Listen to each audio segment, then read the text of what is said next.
Hey, everybody. Welcome to another episode of Talkin Shit. I'm Coleman Green here with you-know-who? Gene Norris. Yeah, whatever. And tonight, we have two special... No, please don't take the word special. You said turn loosely now. I didn't mean that. I got a Kane here. I didn't mean anything about that, about special. But we got two special comedians here that we want to talk about because both of these guys are very, very funny. But they get around, they have disabilities. And we want to talk about, are they treated any different in this comedy business? Because it's fucked up for everybody anyway. But as a comedian with disabilities, you know, how they get along with it. Now, before we get into the stories now, like I say, first of all, Tim Grill. Give it up for Tim Grill. And give it up for Charles Walden. Give it up. Two funny guys. Thank you.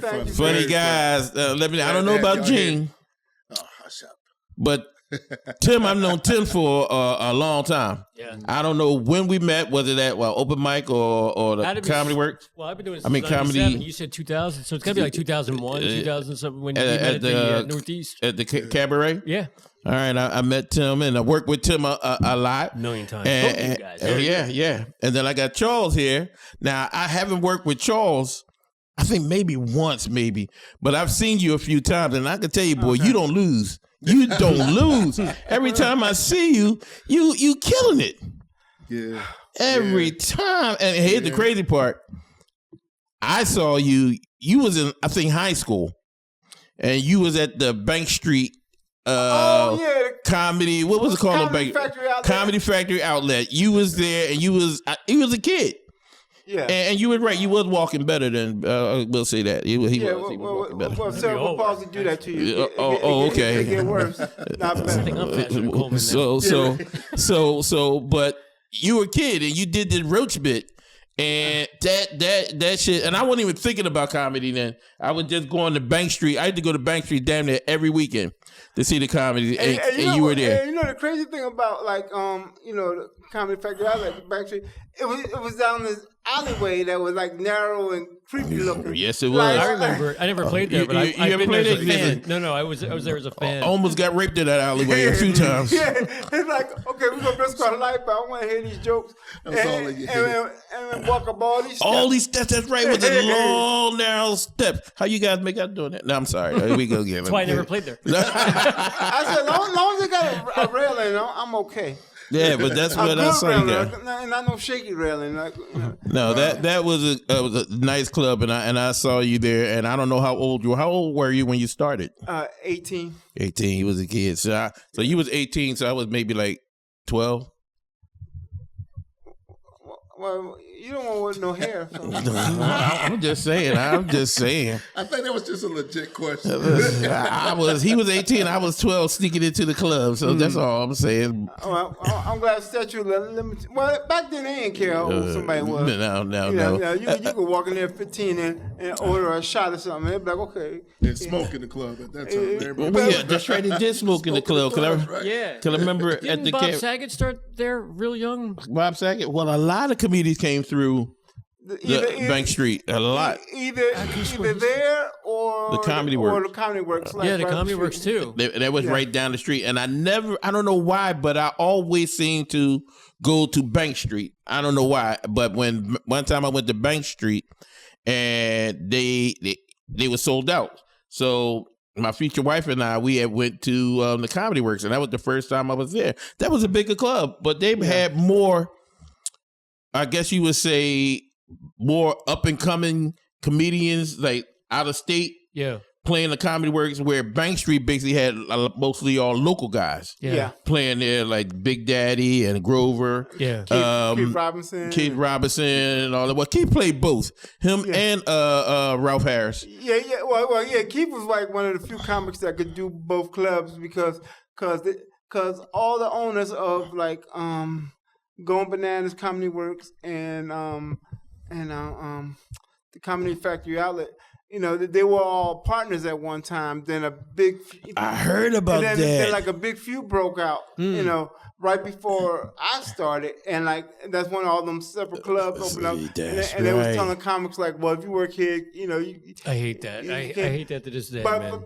But like when we talk about Kid Robinson, certain comedians they could, keep so stubborn, he's like, whatever, and it's like, because Keith would come into Comedy Works with a Comedy Factory outlet jacket on and be on stage performing. I'm like, only you had the heart to do something like that. I heard about that because I heard that it was like 5 of them. They were all together, and then when they split, they said, "Well, you get Delaware County, I get Northeast Philly, I get Bucks County."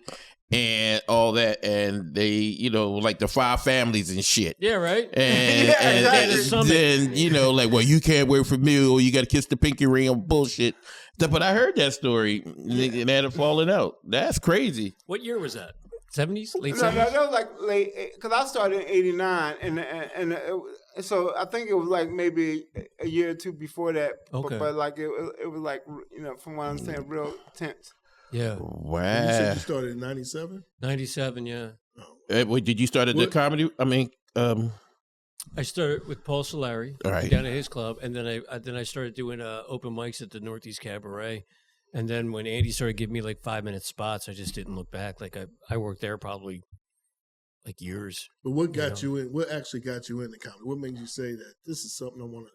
Well, to be honest with you, I'll tell you a story. I was in the hospital when I was 27. I had these surgeries, and I was messed up. I had a bunch of shit wrong with me. Mm-hmm. And there was one day I didn't think I was going to make it, to be honest with you. Like I was ready too. I was like, let's just do it. Let's get out of here. So then I remember laying there and I was like, if I get out of this thing, I'm going to start doing some things I want to do. Because, there were some things I was putting on. Comedy was one of them. I just always thought I could do it. And everyone was telling me, no matter where I went, I worked at hospitals. Everyone was like, you're funny. You should be a comedian. You should be a comedian. And I was a musician. I wanted to be, in a band and stuff like that. So I never really thought about comedy when I was in my 20s. And then like late 20s, I was like, maybe I should try it. I like comedy. And a month after I got out of the hospital, I saw this ad in the paper. It was like meant to be. And it was like comedy class. I was like, no kidding. And it was Paul Solari. And I took the class and he got me started, man. He was cool, man. I saw the same article. Yeah. And took the class. And he taught me he taught me some things that I still use to this day. Teach me shit. Teach me. Well, listen, I will say this, and I'll say this about comedy classes. I think instead of giving up your money, you just should go to open mics. Even though there's not many open mics anymore like there used to be. Yeah. Used to be a bunch of open mics unless you go up to New York or anything like that. I don't know because I'm not into if there's a lot of open mics here in the city anymore. But I would say go out, go to New York, do this, and that's the way you learn. Yeah, I don't mind a class if somebody who knows what they're doing in the business is teaching it, because there's just too many now and everyone's trying to make a quick buck. But you can learn certain things in a comedy class. I ain't learned shit. But you can also learn it from a book like Judy Carter's book on the comedy. I got that. I read that and I was like, all right. Yeah, I think a comedy class can probably teach you, maybe a little structure. Okay. Yes, you teach you structure already. But that's the thing; they can't make you funny. It also, for me, anyway, I can't speak for anybody else, but for me, it got me. I was on stage in front of my peers for a little while, and then it got bigger, and then the graduation show was you invite your family, which I didn't invite anybody. Neither did I. I didn't invite anybody. I wanted nobody I knew down there. But it built up and built up. So by the time the final show, your graduation show, you were kind of used to being on stage and being in front of people instead of Right. Good point. It did get me on stage, so that is a good point. But good point. So all right, I'll change my mind. Well, bitches. Well, when I was 78, 79, 8, 9 years old, crazy Uncle Johnny let me listen to Richard Pryor albums, and then just watching all the comedians on TV through the 80s, and it just stuck with me, and 89 when I was 18, and kind of like Tim said, I was just looking at the paper and I saw the open mic night for the Comedy Works. And I said, you know what? I'm going down there. You born and raised in Philly? Yes. What school did you go to? I went to Widener. You know. So did I. We went at the same time. Get the hell out. We're the same age. Is that the school for handicaps? Yeah.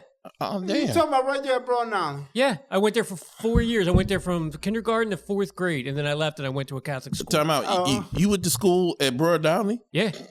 Okay.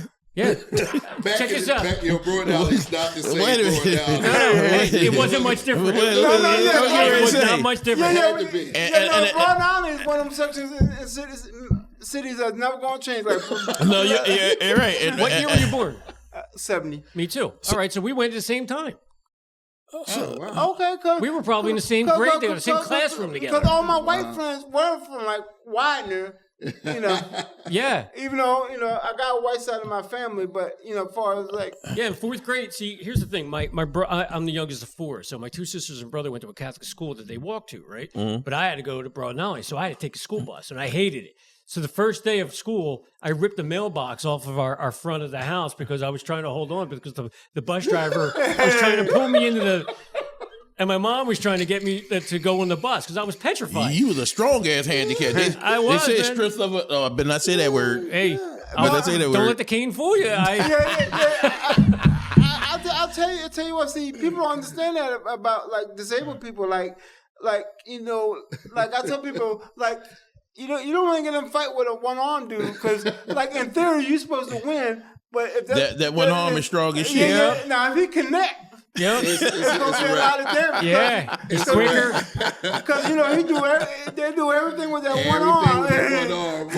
Yeah. So I got triple the strength in there. So, trust me, even though, he only went to Widener in the 4th grade, I went all year, and I done seen some crazy fights with disabled people. Yeah. Well, I remember seeing I wish they had TikTok there because that would have been funny as shit. I remember seeing a two kid. Two disabled people fight. I remember seeing a kid with no arms and no legs Okay, all Fight. right. jump in a pool. All right. No, wait a minute. No arms and no legs. Yep, and he was and dove into a pool. weeble Scared- wobble. He just like. I was like, somebody's got to help this kid, And he was just swimming all over the place. See. See, once disabled people get a lot. See. I just broke Gene's brain. Yes, you did. Once we get in the water, you don't know we disabled no more. You're like, hold up. Yeah, right. Not me. I sink like a stone. I could never swim. How did he swim? He just kind of wiggled and went around. How did he get out? That's a good point. That's what I want to know. They have help there. I mean, it's not like a city pool. When you go catch the fish, you throw the net in and they just whistled it and pulled him out. I'm really okay. Yeah, I had to take that bus every day, and then I hated it, and then I'd go all the way down to Broad Knowledge. And one time I was in the lunchroom, and I'm looking out the window, and I see this guy come running, and all of a sudden he dove behind this bush, and all of a sudden I see all these cops come in, and they're looking for him. So I went up to the monitor in the lunchroom, and I said, "There's a guy out there who I think the cops are looking for," and he just kind of brushed me. He's like, "Yeah, go back to your seat." And I'm like, "But I know where the dude's at," And all the cops, they never found him. Well, wait a minute. He's trying to tell you not to snitch. That's Yes. But Snitches Coleman get their cane taken away from them. It wasn't like that back then. Yes, it was. It was like I was saying that. Oh yeah, you said that. I didn't think it was like that. No, it was. It was But wait a minute. Widener was right behind Central Football Field, wasn't it? Where the Eagles practice. The Eagles used to practice behind Widener. Really? Yeah, in the early 70s. Oh no, he's talking about Widener at Broad Knowledge. I'm talking about Broad Knowledge. Y'all went to the school y'all went to at Broad Oh Knowledge. yeah, Broad Knowledge. Okay. It was He's talking about it's Central closed High School. now, right? No, What's that? Is it closed? It's still there? No, it's still there. Yes. I remember that school now because I lived in I lived in Logan, so it was like right there. Where in Logan? Come from Logan. I lived on Sydenham Street between Ruscombe and 15th. Okay, because I grew up on 5200 block. I lived in Logan from like 79, 93. What street? 5200 block of Cabaret. Oh, okay. You know what's funny? So, But that was the funny thing about the bus, because I was literally about 3 or 4 blocks from Widener. I could walk. Okay. But I said, well, since the bus coming, and the bus didn't come till like about 8:30 in the morning. Yeah. And I said, well, I could stay in bed. Yeah. And then people making fun of me. And then when winter hit, and then you got them 10-degree days, and I'm seeing my brother, and I'm barely walking to the bus with no coat on. And so much, why you got no book? I said, because it's hot as hell on this bus. What I need? I was just on a bus with my son. We went to a field trip, and I said this in my act lately. I said they got these new things on buses. They're called seat belts. You guys ever hear of these They got things? seatbelts on buses now? Because the days of hitting a pothole and smashing your head against the roof, they're gone. They got seatbelts. They care about the kids now. It was whack-a-mole with the kids. You just all over the fucking place. You know, I hated that bus. I had a cool bus driver, a guy named Herbie, and then like once a week or so, he would stop and pick up like goodies for everybody on the bus, like like it was like a place called Michelle Bakery, where they would sell like the day old pies. And he would over there on Comedic Street, right? Somewhere around yeah, right across from the playground. And that was so cool. And a friend of mine, when he was talking about that, I said, it's a shame you can't do that this day and age, because that's where the bus driver trying to do something. That's like crazy because Come in, little boy, I got there were some no pie. cell phones and stuff. Our parents just put on our bus. See ya. Yeah. Hopefully you get home from Broad Knowledge every day. Did you go the whole way? You went the whole way? Yeah, from K to 12. K to 12. Okay, yeah. Wow. Yeah, I went out midweek, man. I was upset because I lost. I had to leave all my friends and stuff like that. Right. I had a lot of friends, and I left, and all of a sudden I went to school, and I was the only disabled kid in the entire school. Wow. My first thought was, why do all these people walk funny? And I tell you what, and why? See, I didn't see it. And and Widener was like, I guess such a cool place for teachers to teach, like when I got into like junior high and high school, like a substitute teacher would come in after having a sub at one of the Philadelphia high school, and so I was how much of a relief it was to me. Oh my God, We want to hear something funny. So I was probably about 15 years ago. I was working this job where I was helping people with disabilities find jobs. I happened to be down in that neighborhood, and I drove by Widener. I was like, oh man, Widener's still there. I want to go in. So I drove in, right, and the doors were open. I'm like, I'm gonna go in there. And I haven't been there since I was 1978, right? So I walk in there and everything, and I walk into where my kindergarten teacher was, and she was there. Wow. And I said, "Are you Miss Faust?" That was her maiden name. She was married, and she looked at me and she goes, "I know you." She's like, "What year were you here?" I said, 1978, and she pulls out all these pictures from her years there, and there I was. She pulled out my year. And there I was. She was my kindergarten teacher, and I'm now talking to her in my late 30s. Wow. And she was blown away, man. She couldn't believe it. She couldn't believe I was a comedian and stuff You like couldn't that. believe she was still alive. I Really? couldn't believe it, yeah. Yeah. Really? Still Still teaching here, after still all those teaching. years. Yeah. Wow. Yeah. That's crazy. It was pretty Yes. cool, man. But the place hadn't changed at all. Oh, yeah, There were now, still buckets in the middle of the hallway, collecting the water coming down from the ceiling. now it's a school for disabled people, but you gotta be super disabled to be there now. Not like when Tim and I was there, where it was just okay. You're disabled. You come now. I forget the exact term for it, but they just Don't say it because we may get canceled. I'm not gonna lie. I was the fastest kid in that school. I was. I'm was not the gonna argue fastest with kid you. in that school. And in a week, I went to the slowest kid in school. I was like, shit. It sucks. Man. That's another thing. I wish they would have got that on tape. Disabled people racing. Believe me, it's probably out there somewhere. After racing the fight, that would have been one hell of. You would have had a lot of followers. A lot of followers. Both Now, y'all guys do a lot of shows. I see Tim, you pretty busy a lot. Y'all out of town doing a lot of stuff. Y'all doing pretty good. But I got to ask you this. I'm gonna tell you the reason why I got to ask you. What was your most embarrassing show? Mine Most embarrassing. most embarrassing was probably about 5 shows in. Paul Solari doing a gig, forgot my whole set. I got like one joke out. I forgot the whole set, and I couldn't remember it. And I remembered one joke, and I got a pity laugh, and I got off the stage. And I will say this: Paul Solari came up and put his arm around me. He goes, "Pryor, Seinfeld, Ray Romano." He goes, "Everyone's bombed." yep. Because I just said to him, I said, I ain't doing this no more. 'Cause I was embarrassed. I was mortified. And he goes, "Come back here next week and do it again. Just promise me that." He goes, "You'll do it one more time next week. If you don't want to do it next week, that's fine." And I said, "All right." And I went back the next week. I had a good show, and I stayed. You stayed. Thank God he said that.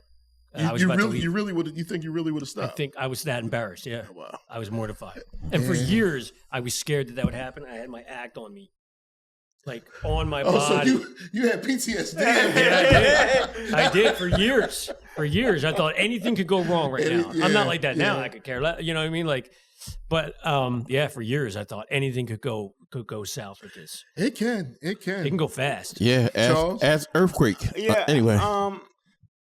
It had to be June. You know the date? Yeah, because wait till you hear this whole story. He remember the date. It was the date. Yeah, it was like June of 90. A date which will live in infamy. You had PTSD. June of 92. Oh, And Jesus. it's like one of my first big shows up in New York, like Secaucus, New Jersey, at the Secaucus Hilton.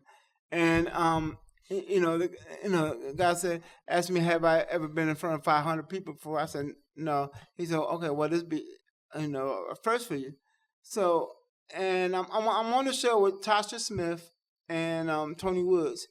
And I get there, it's like 2,000 people stuffed in this ballroom. So I go up first. I'm doing good for probably about the first 5-10 minutes. Then I lied to you not, because that's how traumatizing it was. I could swore I heard somebody in the audience say, okay, that's enough. And then all the boos started coming. And at one time, like so bad, it almost knocked me down. And the bad part about it is I had to walk through the crowd. And I tell people I felt like a fighter who was favored to win a fight, but I lost. And I got people rubbing me in my back. I'm like, man, you will get him next time. and wait a minute. So I keep walking, and I just leave the hotel, and I'm walking up to the highway and down the house, and I'm gone for at least about an hour or so. And I come back, and Tasha Smith see me. She's like, where the hell did you go? And I said, man, I was out there on the highway. And she like, come on, man. She's like, well, did you get your money? I said, no, they ain't gonna pay me. and Tasha said, she basically said like, bullshit. You want me to get your money? And like a little bitch, I said, yeah. But in reality, because I'm like, I was 22 at the time. And I look back on it months later. I needed that to happen to humble me. Right. Oh yeah. Because to make me say, okay, Charlie, always be humble when you go on stage. Absolutely. Comedy will humble you in a heartbeat. Like I've done shows where like I played like the Pittman Theater or something like that, like 1,200 people, whatever. And then the next week I'm at a Moose Lodge in front of like 14 people, and I'm like, there we go, back down to earth. Back down to earth. The only Moose Lodge that still smoke. Listen, right? Still smoking. Listen, or you doing? Because like some of the most fun shows to do are like at the NA convention, and because the audience they're lively because they recover, so they're laughing at all of and you feel like, man, damn, and then like Tim said, then you go the following week. You'll be at a corner bar somewhere, and it'll be like 7 people there. Like, okay. I've had rough shows. I had a rough show. Like I had a show one time at the Northeast Cabaret where literally 2 halves of the room got in a brawl. Oh. And it spilled out to the parking lot. And the last thing I saw before the cops pulled in was some girl getting a baseball bat out of the trunk of a car. And all the comedians were cowering in the bar. Yeah. I had a guy come up and threaten me. He came up on stage like he was going to fight. And I had the microphone stand. I was about to hit him. And my buddy tackled him. And that became a fight and everything. And that was because Karen, remember the room manager, let this guy bring in literally like a gallon of vodka. He slept throughout the entire show until I was the headliner. Of course. And then he woke up as soon as I was headlining. I was like, hey. And he's like, don't talk to me. Don't talk to anybody. He goes, don't talk to anybody. Well, that's my job. Yeah. I was like, so I've had some rough shows, but like the one that really sticks is the one I forgot my act. That was. Yeah, that would do it. Oh, because that was brand new too. Let me tell you about this guy. Oh, here we go. We was at the Northeast room. And I don't know what happened. It started out with these Russian guys and these, I guess they were just regular white guys, started arguing. And because I think was I on stage and something I don't remember, but they started arguing. He goes up and try to be the peacemaker with these guys, and somebody said, "You need to mind your business. We the Russian Mafia." And all of a sudden, I just see G walk back in there. Well, minding my business. All right. I'm minding my business. Seeing you one time at the Northeast Cabaret. You were doing this bit, and you ran out that door that was on the side of the stage. Right. And you ran out the parking lot, all the way back into the front door, and through the crowd again and got on stage. I was dying laughing. That was that was the Jerry Springer joke. Jerry Springer, not Jerry Springer. Oh, I love that. That was so funny. Maury Povey. Right. The girl running off backstage. That was so funny. I set off the alarm and everything. Yeah. I'll tell you what, though. Years ago, man. There was no room better, though, than that room when it was packed. It was packed. There was no room better. I'll say that to this day. And even, I don't smoke, but even when, remember, like when it was. Yeah, you would leave it. I had to leave my clothes at the door because you would go home smelling like smoke. Smell like smoke. I don't remember them smoking there. Oh, yeah. Man, you would leave all the rooms. You would go it's all smoke. And you get home and your jacket would be like smelling like your clothes, I had to take my clothes off. That's what made comedy shows more fun back then. When people were able to smoke in the room, you had the big cloud of smoke up there. Because they weren't going out to smoke like before the feature, after the feature and the headliner. And remember when it first changed that you couldn't smoke, it was a big change for the smokers, for especially for the comedian, because people had to get up, they would go smoke and everything, and people were mad at the comics because they couldn't smoke. Listen, I'm just here to tell jokes, and they mad at me because they couldn't smoke at the club. Because people don't realize, you talk about like crack addiction and and alcoholism. Yeah, nicotine addiction is a motherfucker. But you see somebody who needs to smoke like at least a half a pack of cigarettes a day. And you got to tell him he got to sit in there for 2 hours. Man, not smoke. Man. Some of my favorite shows were at that club. Yeah, that was a good club. Packed, you could talk about anything too, and they would laugh at anything. Yeah. There was nothing like. And then if you went up to Doylestown, I was like, oh, it's a little, there's stuff you couldn't talk about there because they would give you attitudes. But Northeast, you could talk about anything. It was great. Pretty much. Now, Charles, I know you do a lot of, and I hate to separate when they say this urban and mainstream. We just all comic, but that's the reality of it. But you do a lot of urban, but you also can do mainstream. I've seen you. Yeah, I've seen you. Like I said, I haven't seen you lose at all, mainstream or urban. Because I realized, like, in reality, all people pretty much are the same, black or white. Right.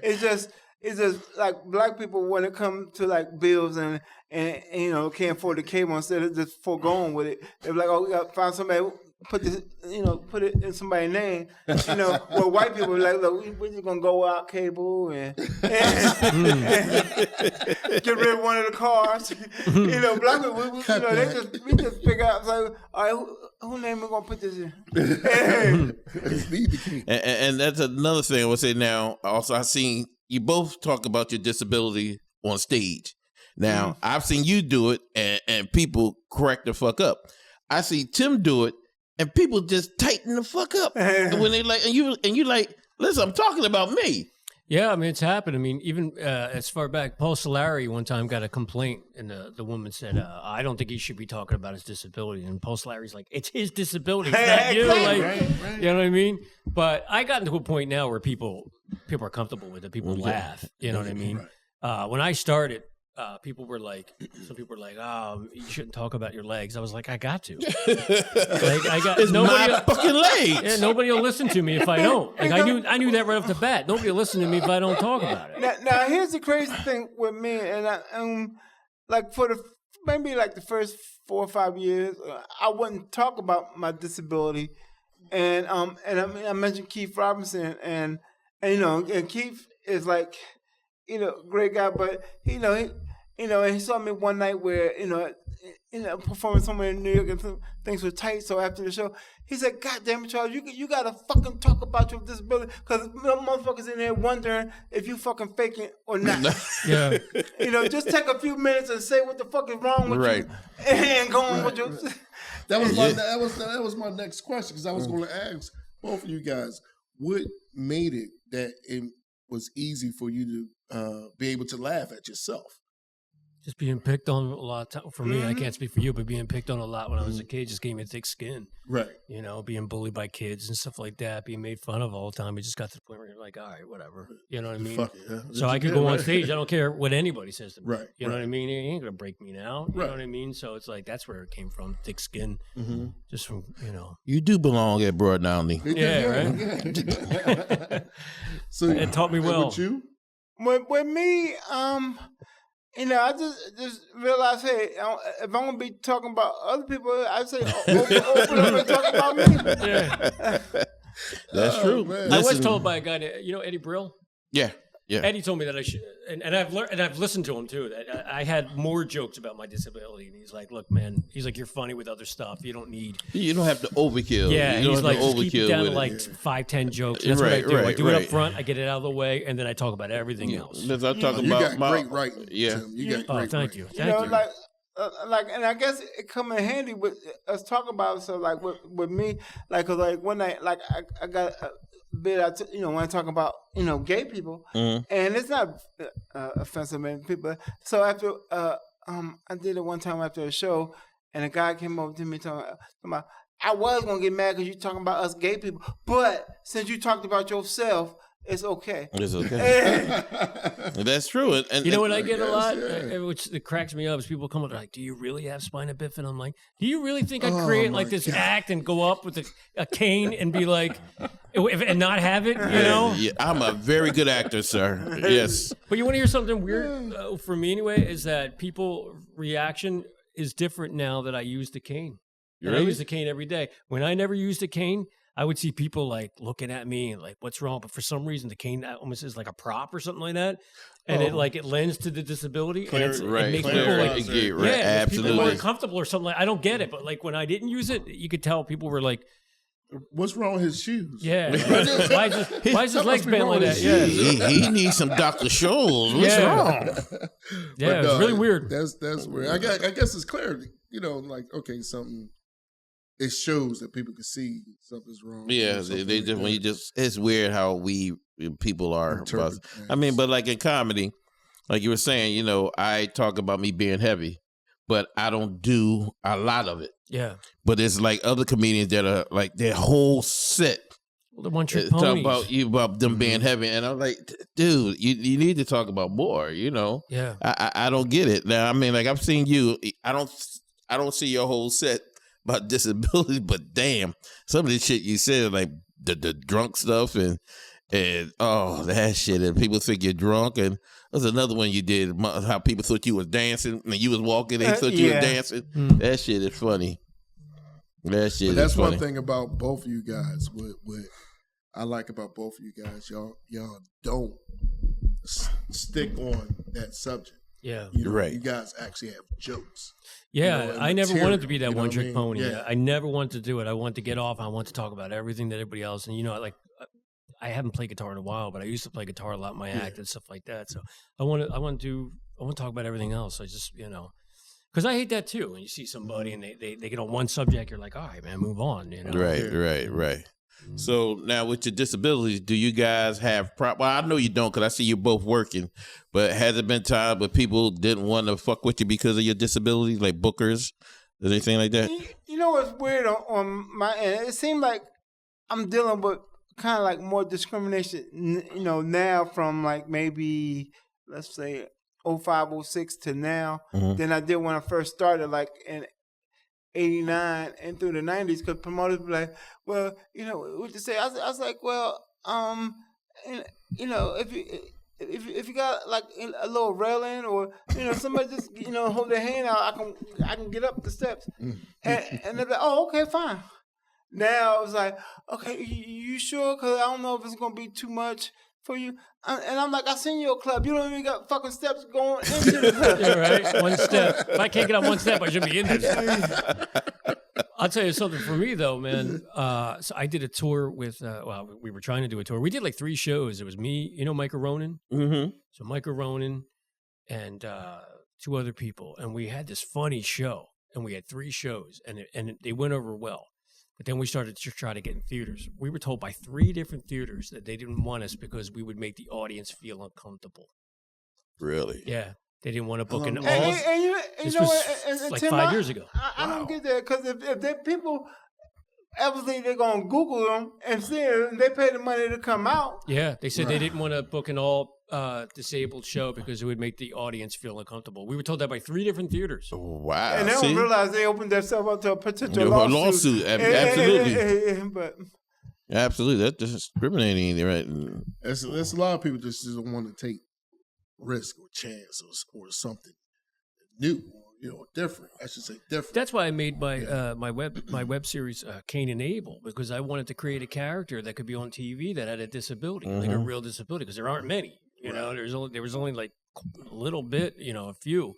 So I wrote, with Jimmy, wrote Kane and Abel, and hopefully, I wanted it to get picked up. Right. I mean, we tried. I thought it came out pretty cool, but that's why I did that, because I was like, I want to see more people like that on Are there any disabled people on TV? That's what I was about to ask. A couple years ago, there was a kid. That one speechless or something like that. Well, I remember Corky. Oh, Corky. But that didn't last long. Life Goes long. On or something like that. Was that Life Goes On or what was something that? Like that? And it was a girl. I thought it was named Corky. Well, yeah, I remember Corky. Just recently, there was a show called Speechless. It was like it was really? about 3-4 years ago. The kid in a wheelchair. Yeah, it was, and it was good too. Mini Driver. I remember. Yeah, the guy in the wheelchair. Absolutely, with Mini Driver. That's right. But it didn't last. No, it lasted like 2 seasons and got canceled. It didn't last, and it wasn't a bad show. No, it was funny. It wasn't a bad show, and I remember had one with the girl. She was handicapped.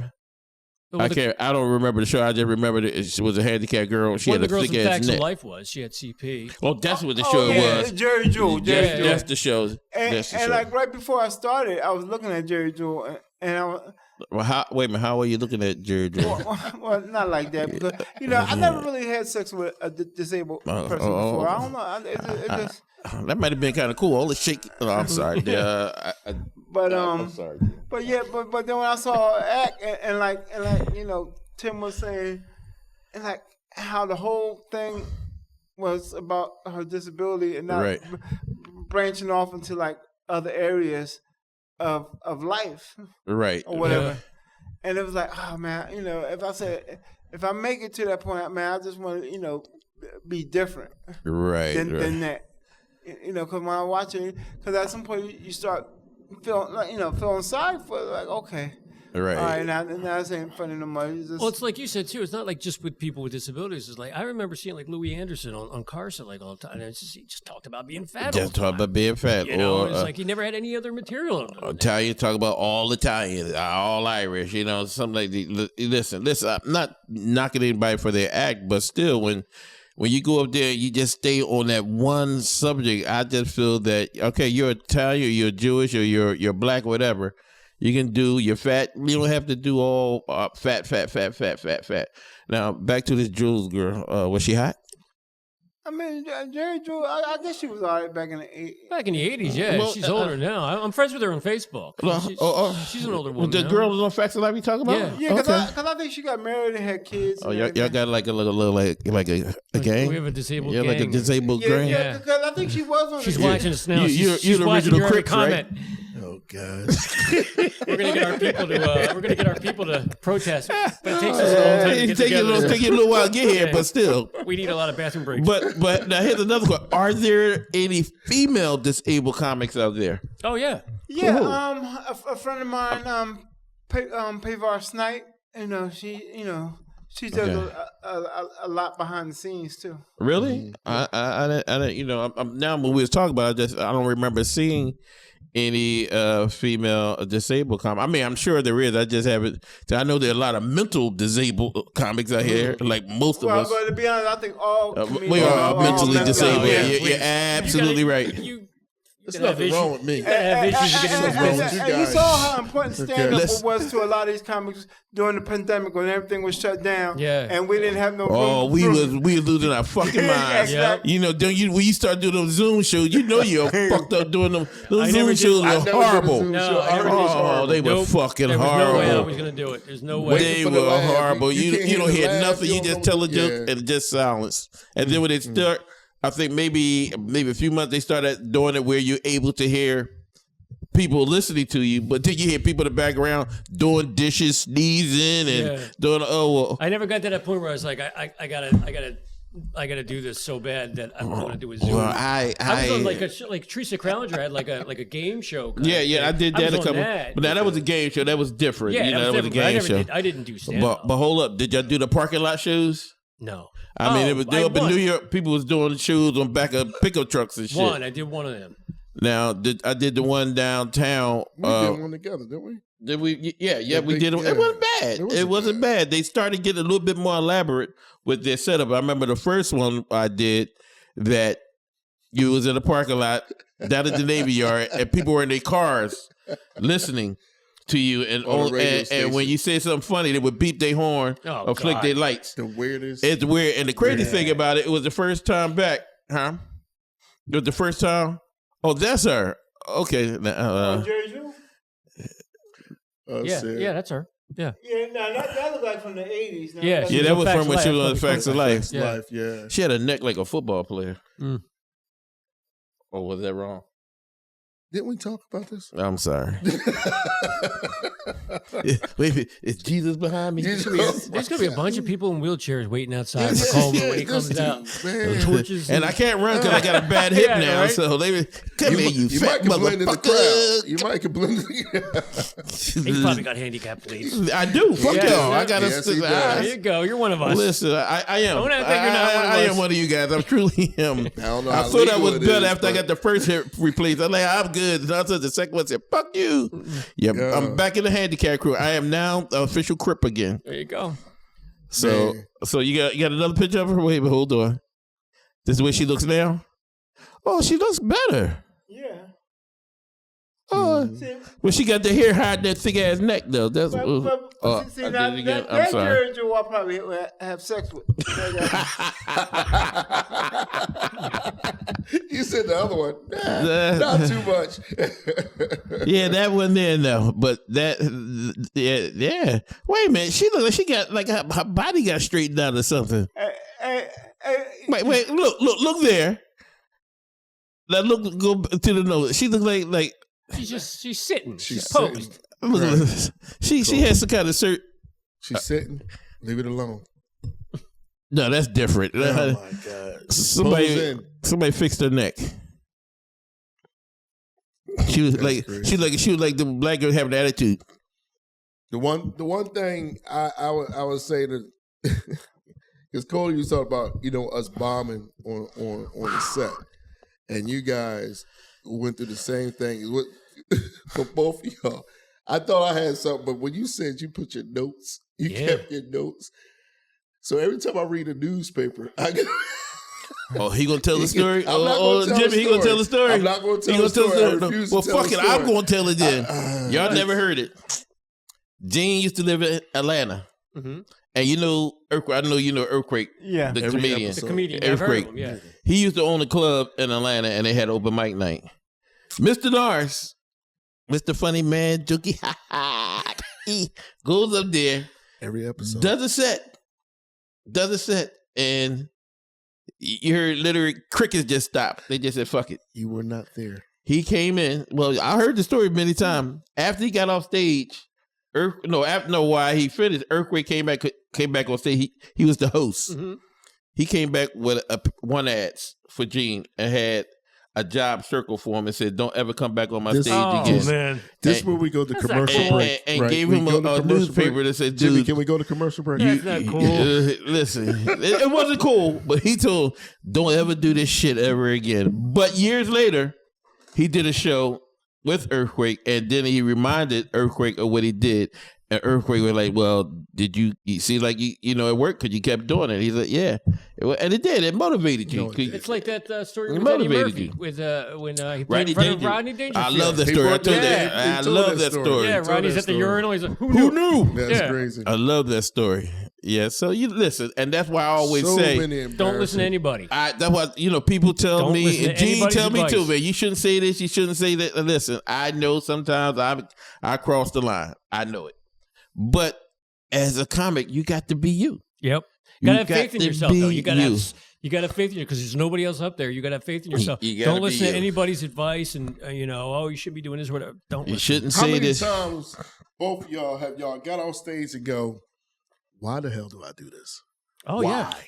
No. Why? You've been there, right? Why do I do this? There's been times I had rough shows. I'm like, what am I doing to myself? You know, I could be home right now, just hanging out. I'm on stage all by myself. Those were the shows at the bars, like you guys say. You go to one week, 500 people in the room. Yep. Anything you say is funny. Just next week, 6 people in the and bar. I know you guys are the same way. We're at the level now where you can walk into any venue and you'd be like, this is going to suck. This is going to suck. Just by looking around. You can look around, TVs are on. I try not to do, I try not to be that way. I try to walk into every interview. I try not to. I'm not saying I don't.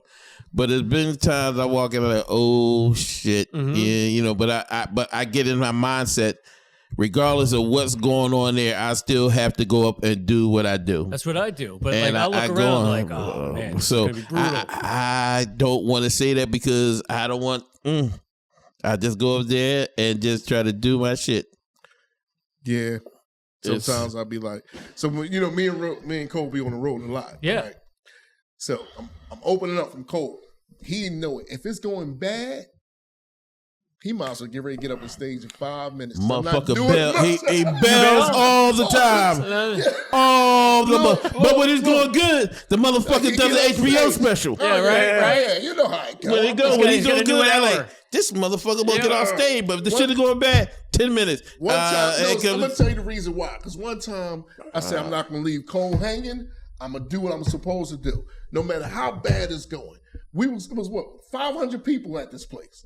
The insurance place. Oh yeah. I said, I'm not going to leave Cole hanging. I'm going to do all my time. It was not going well. Listen. But I said, I am going to stay in here and do what I was hired to do. So this is the black curtains right here. The comedians behind me. Well, it was just me and Cole. And the DJ. And I could hear, Gene, get off the stage, man.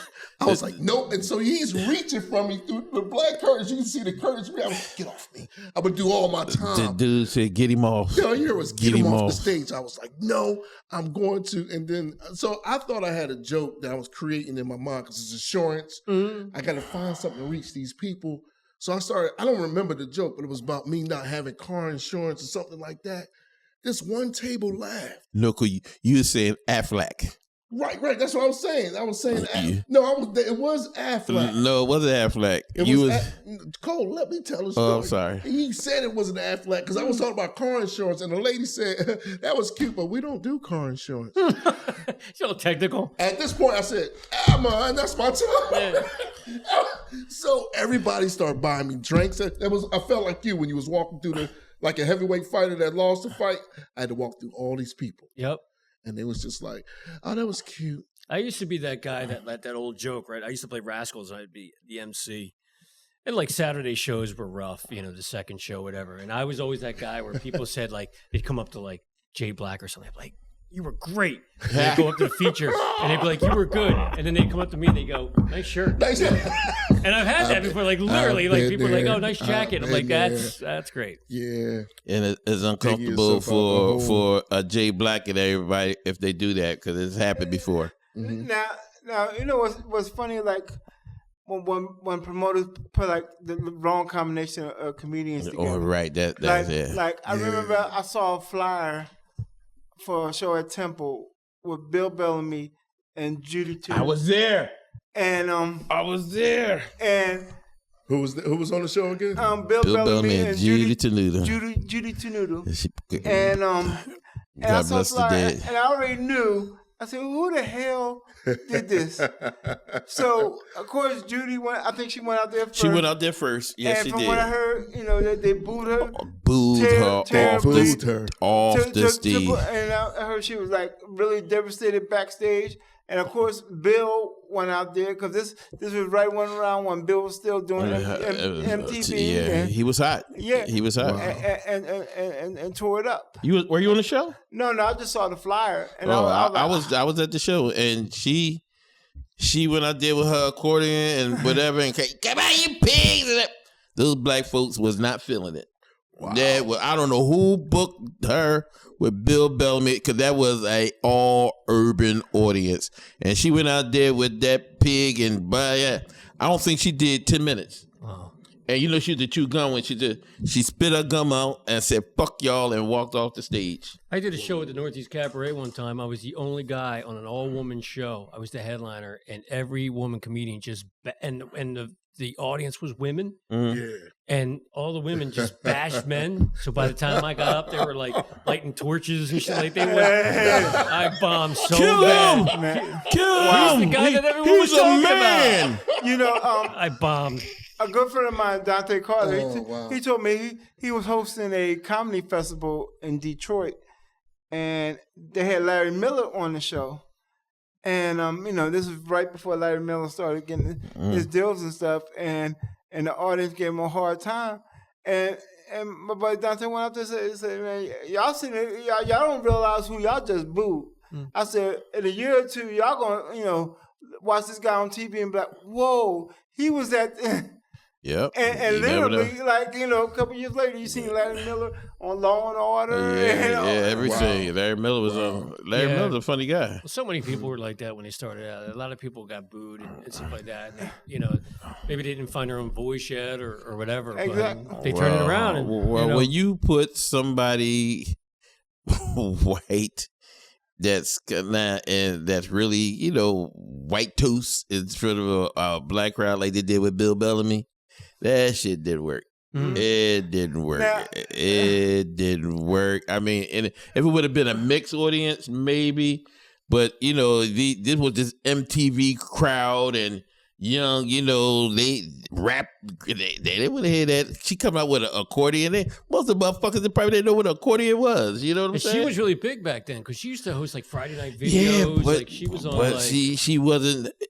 She didn't cross over. Let me say it that way. Oh yeah, she didn't cross over. You got to know the. You got to know who you book. audience. Because when we went there, now I knew. Listen, I know comedy from watching all types of comedy. I don't care. Bob Newhart, Steve Martin, to Richard Pryor. To I watch all comedy. So I knew who Judy Tenuta was because I knew her man used to be that weird guy. Emo Phillips. So I opened knew up for him at Helium for a week.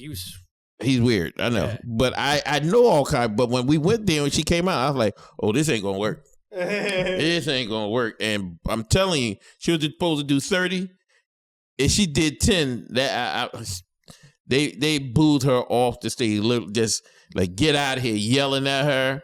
And I was like, I felt bad, and that's before I started doing comedy. I love comedy, but, and that's one of the things that stopped me from doing comedy for so long because that feeling of bombing on stage in front of people, just like your whole stomach just sink and just I just did a show last weekend for up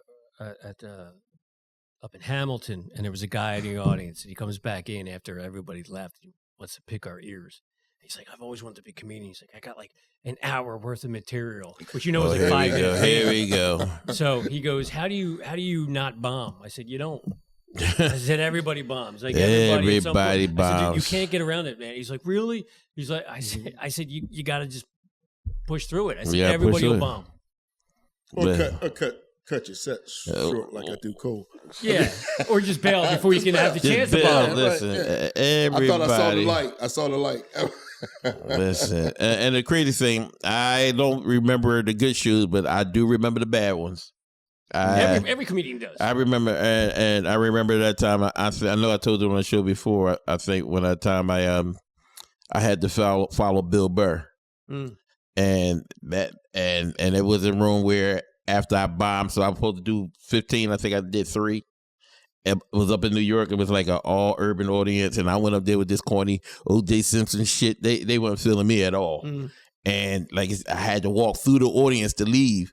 And I stayed downstairs for an hour because I was afraid to walk through the audience. Yeah. And he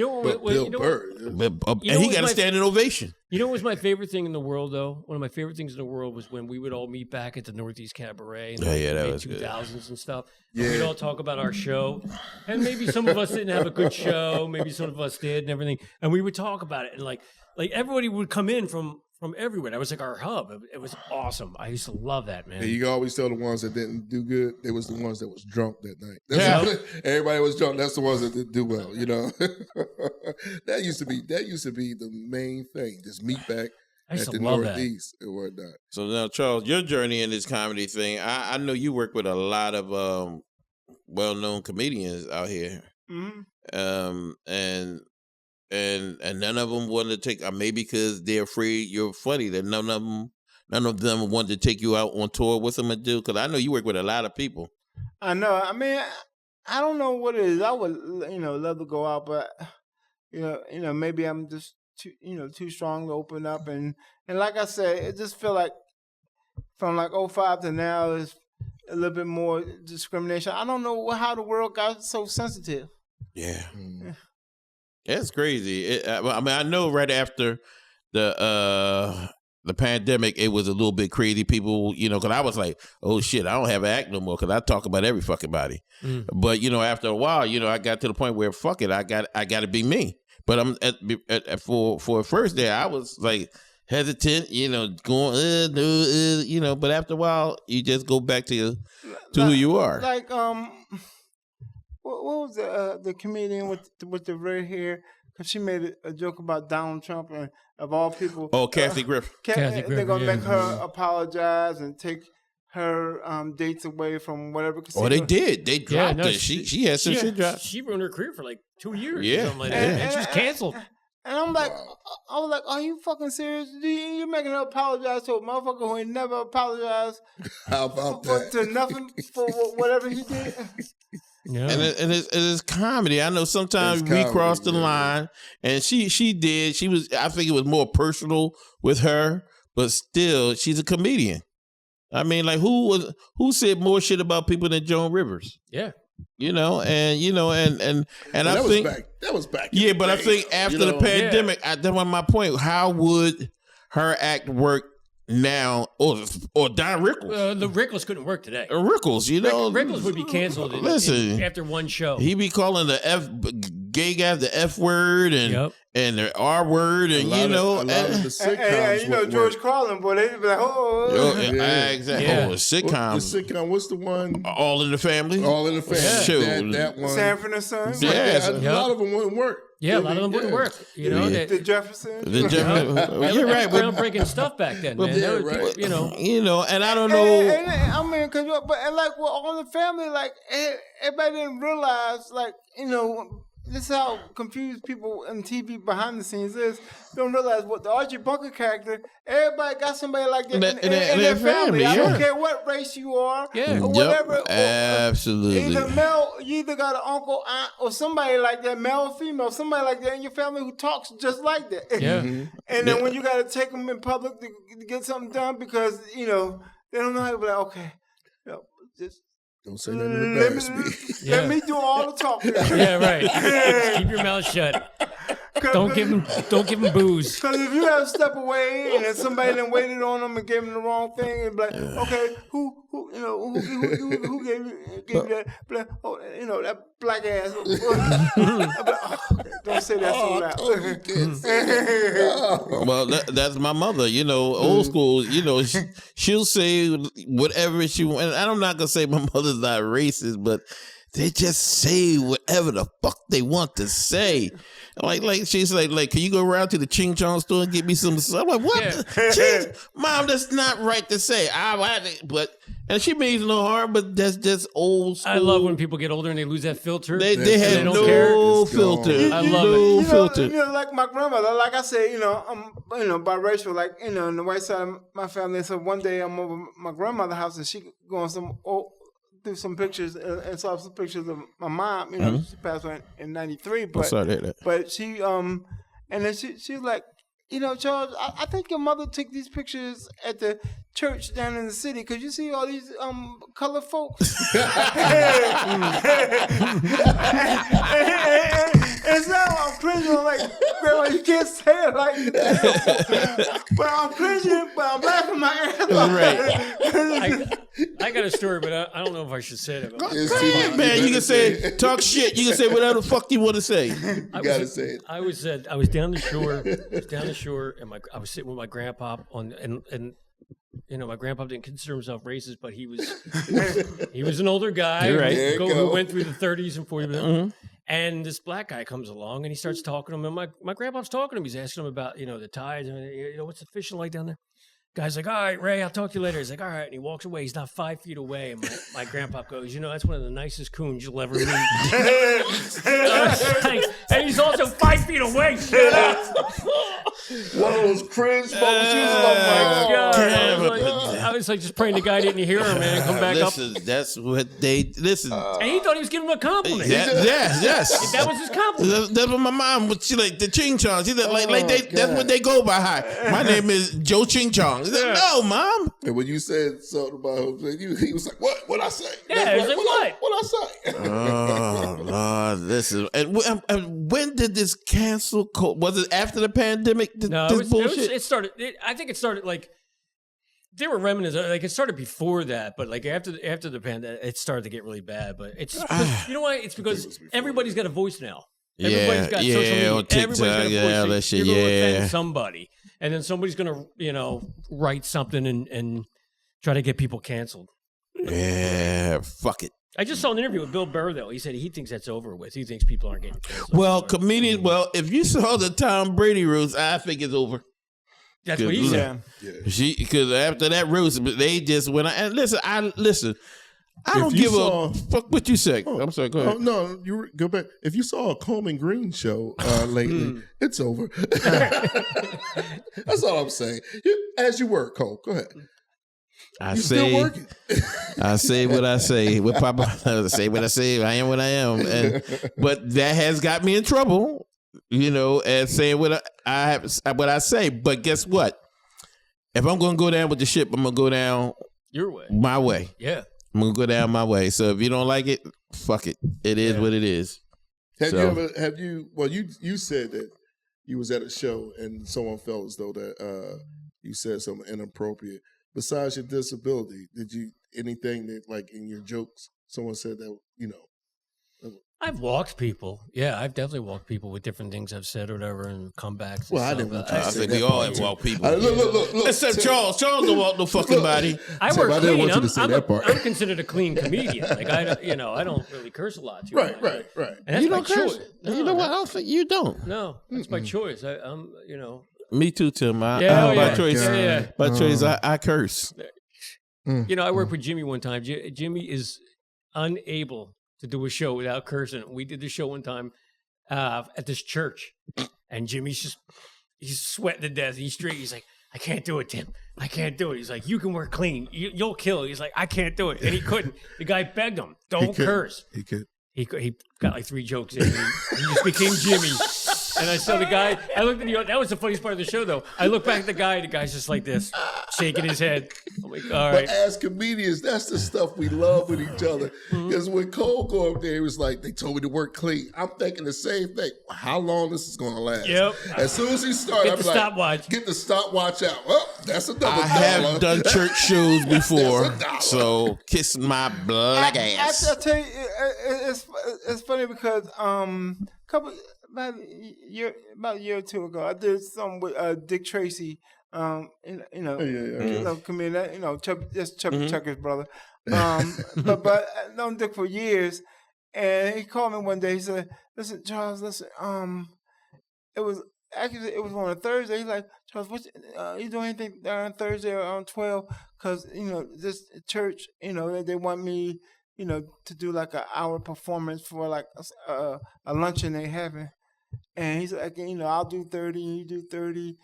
And I'm like, okay. So I get there and then, Dick go up there and just freeze and just talk about how he like 70 years old with a 10-year-old son.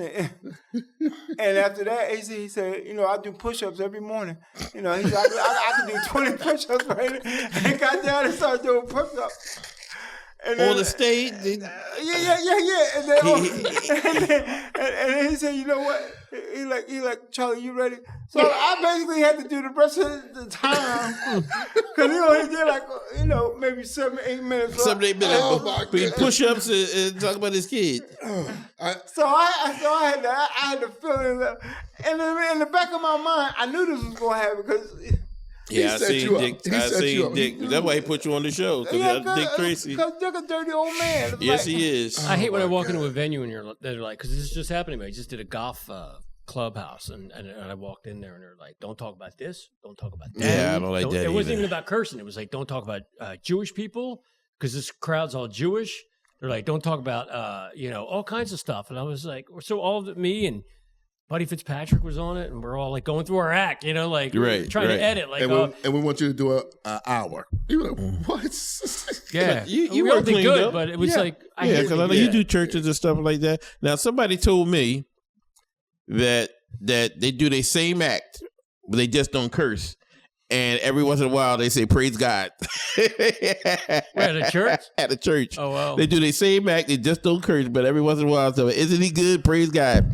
And people fall for it. It works. I remember a guy booked me for a church event, and I hated working for this guy because I'll get into that later. But yeah, get into who is it? Who is it? None of y'all work for because he's just too arrogant. And come on, tell his name. You ain't got to tell him. Yeah, he got to tell it. You got to tell his names. Oh, Jesus. Come on. Go, Charles. Who is it? A guy named Fahid. Nah, I know who you talk about, but I don't know him personally. So, and then I remember first time, it was like this back in 2009, booking me for the church event and said, "Okay, Charles," but he said, you got to do, church stuff, so you got to talk about the Bible. I'm like, well, I didn't did enough church shows to really, all you got to do is really take out the curse words and sexual content. They're like, no. So, and I was like, all right, well, if you want to go with somebody else, it's fine. And then like he was like, no, I'll stick with you. And then when I went up there and did my set, he was like, "Oh my God, you right. I should have just, listen. You was right. It worked with your material." I was like, yeah, because I didn't do enough church shows to know. I mean, most of these people come to these church events. That's what I found out too. That when people tell you like not to talk about this, not to talk about that, and then you go up and you're kind of like, there's been shows where I'm like, you know what, I'm just gonna do what I do. You're right. You have all of a sudden they love you because that's what they came to see. Like they wanted to see that. Right. And that's the bookers. That's what I'm saying. The bookers. Scared. And that's the one thing after the pandemic. I think a lot of bookers to try to get people back to the clubs. And, I do a lot of mainstream. They didn't like to, they were afraid to put black headliners in. Why? Because they're afraid people wasn't going to come out to the clubs. But for what reason, though? Because they didn't think that there is no reason, but they believe that people would not come to the club if they had a black headliner on there. Oh, you work in the South in the 30s, I'm telling you, it was reason? Listen, I had people pay me headliner money to feature. Well, then again, I got theaters saying that they didn't want people with disabilities. It's crazy. It's crazy how some of these bookers think. Yeah. It is crazy how they think. Well, people gonna come out to laugh, but they would not. It was there happening for a while. Now they like, well, I got paid feature money to headline. I mean, headline money to feature. Yes. That's not bad. Yeah. I mean, listen, I'm not mad at it, but still. Yeah. But it was a lot at first after the pandemic that people that would not want to headline because they didn't want to. They figured people, weird fallout from the pandemic, especially like the private gigs and the fundraisers and the firehouse gigs and all that shit. Nope. That's crazy. It is crazy. So I never heard that. Yeah. Am I lying, Gene? Yep. Pussy. We'll edit that out. Eyes needs to work. No,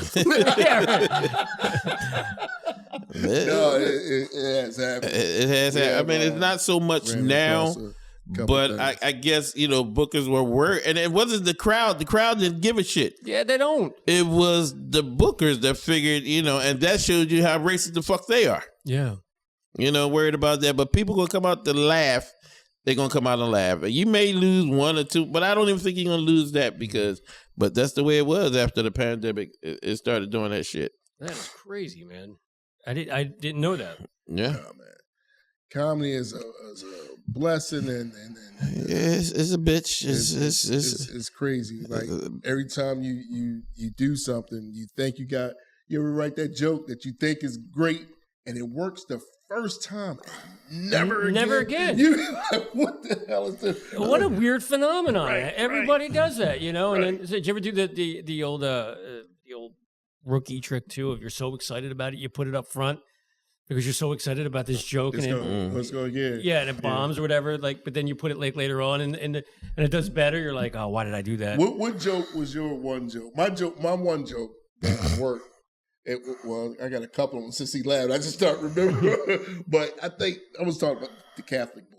I had a joke where, I talk about my son leaving public school to go to Catholic school because he said he can't learn in public school, basically. And I said, well, I'll see Catholic school. I said the worst thing that happened to you get found and groped to death, if anything like that. So it's a lot to that joke, but that's just that was like the punchline to it.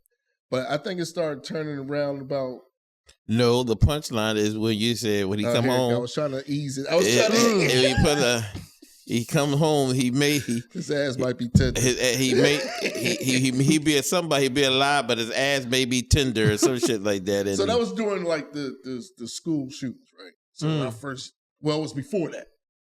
So after the school shooting started coming out, I used the joke one more. Well, and I stopped using it after that because this one lady was, why would you do that to your son? This is not, and she was just upset about it. Yeah. Right. So of course I never used that joke again. But I thought it was okay. When I say the first time I used it, it was one of those things that everybody laughed about. Yeah. Right. I used it again and it didn't go well. So what is your one joke that it worked the first time? But at the second time, that you had to throw it away in the trash, no matter how much you like that joke. And he has another one, but the elevated joke, but the Ray Rice joke. But anyway, I don't know, man. Not now with Puffy. You can't use that one. No, I got a real dark sense of humor, which is like. So when I started, a lot of my jokes. Was that racist? What's that? Was that racist? Yeah.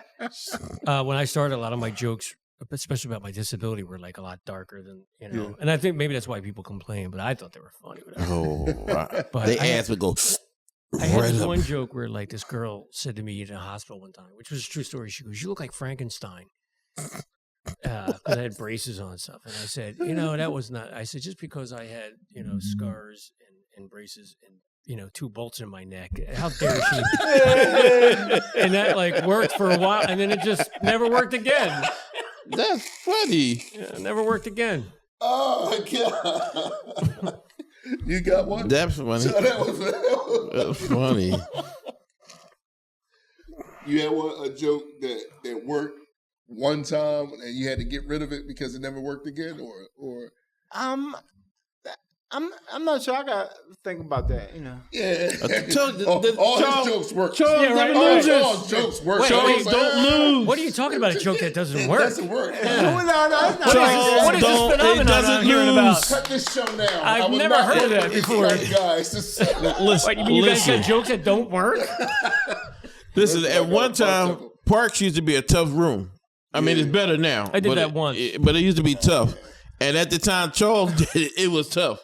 And I saw this man go up there and for 15 minutes. Were you at this show? I was on the show. Oh, you was on the show. Was that when they just had the curtain? Yeah. They had the curtain separating the No, it was on. Well, at that time, it wasn't on the bar. It was in the front. You had the little thing in front of the bar. Remember when Charles was on there, and he crushed it. And I don't think he was the headliner. I forgot who the headliner was. No, were you the headliner? No, I think I'm going to lie because see, I think Joe Conklin doesn't like me for some reason because same here.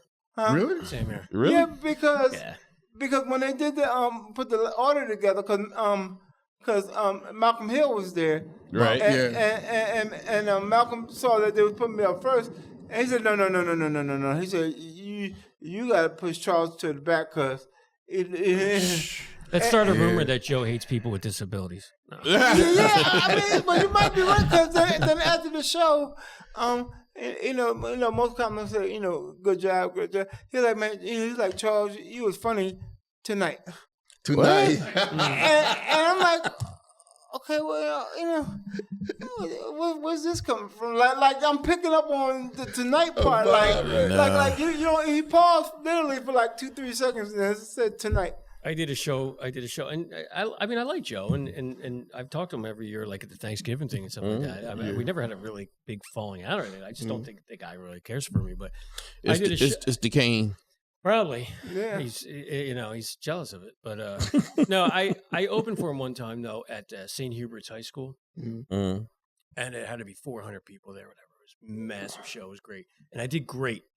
And this lady came up to me, and like Joe was standing there, and she comes up to me. She's like, "We liked you so much better because you talk about other things other than sports, right?" So, like a minute later, Joe comes up to me, and goes, "Listen, Grill, I just want to tell you, if I don't use you for a while, don't take it the wrong way." He's like, listen. And I just started dating Jamie, my ex. I walked up to Jamie. I said, "I just got my walking papers." Yes, you did. Joe. I said, he's never going to book me again, and that was it. He never did. He never booked me again. Why do you think I'm giving Gene his walking papers? Summer. We got one more show, and that's it. Never again. Never again. Fuck you.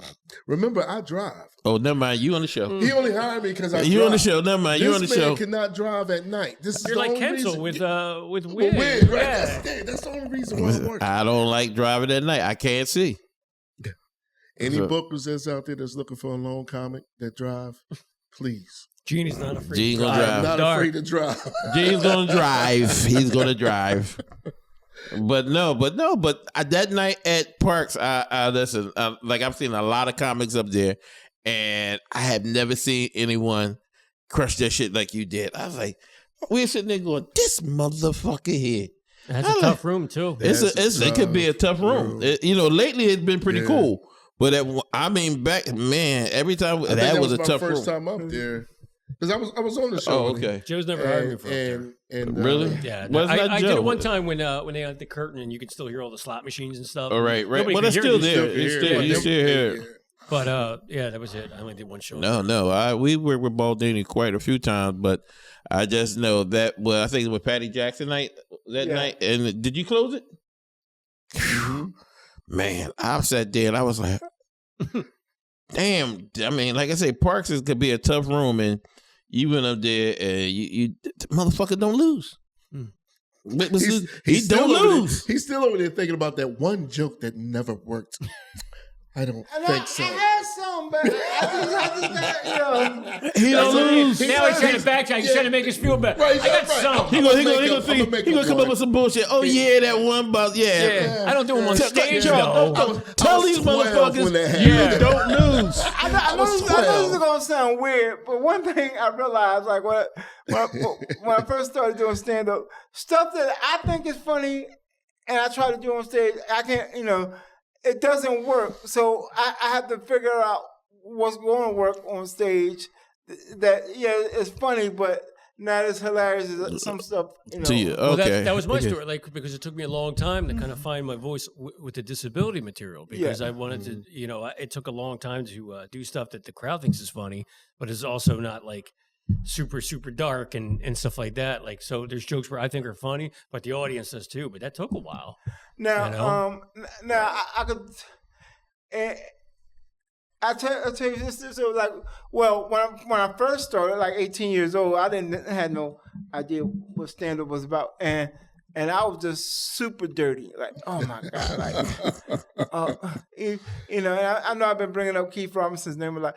Keith said, "Charles, you were so dirty, even I was offended." So and anybody who knows Keith Robinson, if Keith says he was offended, then it was like, damn, okay, maybe I was going too far. Because I was talking about stuff like watching my parents having sex and stuff like that, and so. And I was feeling good. And there was a comic I started out with, a guy named George Corkus. And I always wanted him to see my set. So it was the open mic night when the Funny Bone used to be on South Street. And he got to see my set, and I did that. So I got to talk to him that Wednesday at the open mic night at the Comedy Works. And this is what made me clean up my set. Because I like, George, what did you think of my set Monday night? He like, honestly, he said, man, I think that shit was fucking disgusting. And as an 18-year-old kid, like, I'm hurt. And I'm getting mad, but not as mad as, I'm surprised I didn't because I realized he was telling the truth. Right. And then after that brutal honesty, I just worked on trying to clean it up a little bit. And then like a week or so later, I came back to Comedy Works with a cleaner set, and Kevin Kearney's like, "Oh my God, Charles, you were so much cleaner." I'm like, yeah. I said myself like, yeah, get your feelings hurt. Yeah, you listen. But when we all, well, not everybody, but I know when most comics start out, they go for the low hanging fruit, and everything is kind of dirty. Yeah. And because that's what we know, it's a little dirty. But then as you get into it, you start, writing, more not as dirty. Shut up. Comedy, but that's what happened when you first start out. Everything is dirty. If you go to open mics now, everything is sucking dick, doing this. I mean, you close your eyes, everybody sounds the same. That's why I don't do them. They're horrible. I haven't done open mics in years. I just write jokes and put them in the act. That's what I do. Yeah, that's what I do. I've always been clean. Mm-hmm. Always had clean. Until you get a drink. Well, that's not me. That's someone else. Yeah, all right. That's not me. That's Johnny Walker. Me, right? That's Johnny Walker, Mr. Hennessy, Mr. Cognac. Two things I don't do anymore is open mics and contests. I refuse to do contests again. I always wanted to still do Montreal, but now Montreal is done. Yeah, they folded. Yeah. It's done. Are they coming back or are they done for good? I don't know, but there was a lot of controversy. But see, that's something that could really forward, like that could get your act. Well, it did at one time. If you got on at Montreal, but it got to a point where, to me, from seeing, because I had tried out numerous times, and even the guys that were involved in it thought I was going to make it. But if you weren't from, I'm saying New York, but it was I don't want to say political. It was just what I want to say, what's the word? Like who you knew, like who you knew, basically. Like back so in politics. It was politics. It was who you knew, and I wasn't from that group up there in New York. Yeah. And you see a lot of people that from New York that went to Montreal, and some of them are still out here doing well, but Kevin James got a sitcom. Who? Kevin James got. Well, a lot of them, but I don't want to name any names, but there are people that went to Montreal that's out here now. As a matter of fact, a couple of them just got a Netflix special, and when you watch them, you're like, what the fuck? Oh, okay. What was your worst audition? Or I should say, not audition, I guess, comedy competition that you went to? I got it. Comedy competition. All of mine. Bad. That was worse. Well, the thing was, like, the reason I don't do it wasn't because it was bad. Mm-hmm. It was because, so I did 2 contests, okay? And you'll like this. The one was for the Stress Factory. Right. And the one was for Catch. Okay. Right? And out of 100 comedians, I came in second in both contests. 100 comedians came in second? I came in second out of 100 comedians. Oh, wow. Okay. In both contests. Oh, wow. And both clubs said they were going to book me. And then they didn't. And I was just like, and so then the other thing that did it too is I remember I went down to Helium one time, and Helium's contest every year. Right, during the summer. And I made it like I made it a few rounds and stuff like that. And I'll never forget this. And I think it was like Chip Chantry or something like that had this incredible set. And this was before he won the whole thing. I think he won the whole thing since then. But he had this incredible set. And but this other kid got up and performed, and he was young and he was not that good, right? Mm-hmm. So then when they read the winners, and it was audience, the audience picked it, right? Okay. Chip didn't win; he didn't even advance, right? But the kid who wasn't that good, he advanced. When they called his name, the entire audience. He knew everybody. He knew everybody. Brought the whole crowd, and I was like, you know what? These things are just so ridiculous. Yeah. They play with your mind, like. That's the way I was like, I'm done. They making money. Yeah, that's the way they. Yeah. That's what it's for the summer for these clubs. Well, these certain club, they had this contest for most of the summer during the week. Yeah, and you bring in so many people out, and fill the seats. I get it; it's a business. I get it. But as a comedian, it doesn't do any. No, I don't. Catch started booking me, which I'm happy about. Okay, they started booking me. And but I mean, so I want to tell you. So when I did the Stress Factory contest, I was up against this kid for the win, and this kid had no more material. He was out, so he started making fun of me and the way I walked. Oh wow! And they picked him. They picked him to win. Wow! And these 2 judges out of 5 came up to me and they're like, "We're furious. That kid had no material." And they're like, we didn't pick him. We picked you. And I was like, well, they're like, we're going to complain to Vinny, tomorrow. So then I got a call from Vinny Brand. He's like, look, I can't change I can't do it. Yeah. He's like, because then I'll make the contest look bad. He's like, I can't change, who won. But you get any dates? I did. I was getting some dates for a while, but then they just tapered off. I think the guy who was booking me stopped booking, left there or whatever. But and that was a fun place to play. I used to love playing. Yeah, I love playing the Stress Factory. I know you play the Stress Factory a lot. Yeah, I like it better indoors than the outdoors. Now. Yeah, the indoors is much better than the outdoor one. What are they doing with the outdoors now? Why is they still doing the outdoor one? I don't know why, but they still doing the outdoor one. They're not doing indoors anymore? Yeah, they still doing indoor. Okay. That's for like bigger acts. I know Talent still has his thing up there. It's on the inside. Is it on the inside? Yeah. But I just saw something. I think during the week they do stuff on the outside. Yeah. I don't know, but I know during the pandemic, I went there. I saw D.L. Hughley, I saw Roy Woods Jr., and that was all on the outside. And still, I don't get it. It was on the outside, but was in the tent. But still, it's not like COVID was not going to fuck you inside the tent. Yeah. People were still close together. Is that why they still do it, or just? I don't know why they still. I mean, the tent was making money for them, so it's a business. Yeah. So you put people out. You have some shows out in the tent. Listen, it's a club in D.C. They have a show going on upstairs at the same time they have one going on downstairs. Oh, wow. You ever played the DC Comedy Loft? No. Oh, okay. Yeah, they have a show going on upstairs, and they have another show going on downstairs. Can you hear the people downstairs, or can they hear you upstairs? No, you can't hear. But they usually put like the major acts upstairs, and the new people that's trying to get in. Because I think even Touré did downstairs a few months ago.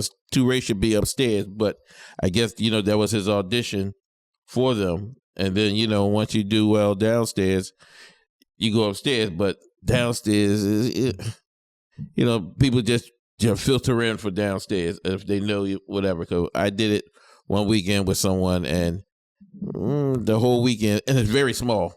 I mean, this studio is bigger than the room. Oh wow! But it was nice. I mean, people enjoy the comedy down there. But there's some places that like that. Yeah. See, I'm at a point in my career now because I have my son and everything like that. I just do it every other weekend, and I don't really travel. Yeah, listen, you took off. You took off for how many years? Year and a half. Year and a half? Yeah, year and a half. You said, I ain't doing this no more, but I knew you was coming back. Well, I knew I was coming back. At some you point, can't stay away. You can't stay away from this shit. Yeah, it's like a drug. I knew I was coming back. It's like crack. At the time, I had to do what I had to do, which sucked. But yeah, listen. I mean, I don't regret doing it because the family comes first. Wait. If a son hear that, what do you mean? Yeah, right.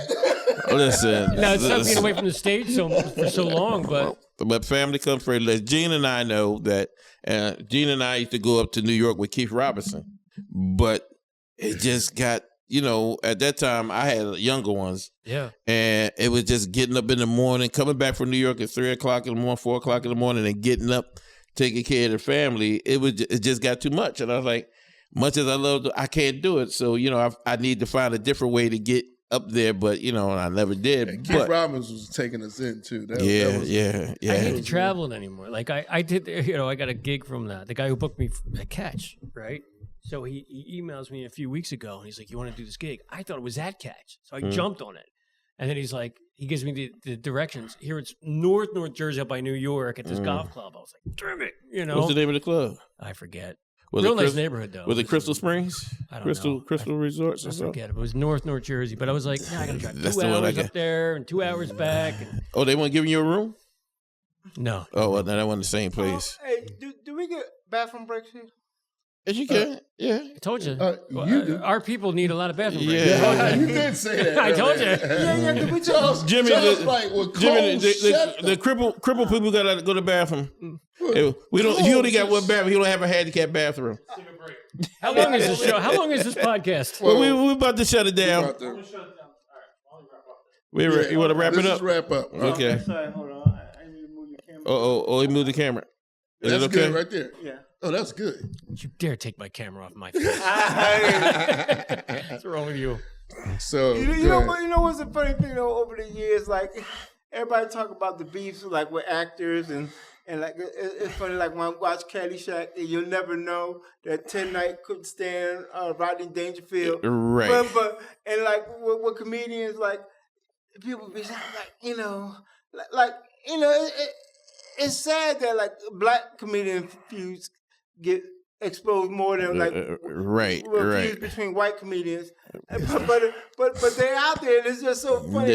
They're out there, and you don't know until you try to book these people. Like, well, if I work with him, make sure he's over here, nowhere near me. And I'm like, y'all had words like 6 years ago, right?